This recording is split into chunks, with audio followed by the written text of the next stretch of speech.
Hello! For today's recipe, tayo ay magluluto ng ribbon fish, belt fish, or espada kung tawagin sa atin sa Pinas. Pero ewan ko lang sa mga ibang lugar kung ano ang tawag nila dito sa isdang ito.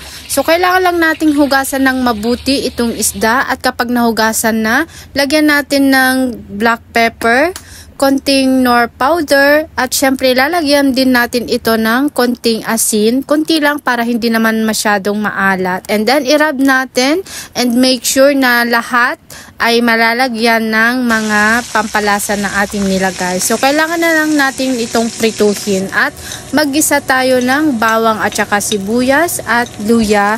And then ilagay natin yung ating carrots kasi wala kaming red chili. Red chili sana yung aking ilalagay kaso naubusan kami. Pero yung red chili na yon ay hindi siya maanghang. At ilalagay natin yung ating pinaka-sauce. Ito ay yung light soy sauce, oyster sauce, brown sugar. Tapos nilagyan ko din ito ng chili paste na parang alamang pero masarap. At pagkatapos nyan, ilagay natin itong isda na naprito. Pero kung ako lang, mas gusto ko pa din yung plain na prito na isda. Tapos isawsaw natin sa suka na may sili at saka bawang.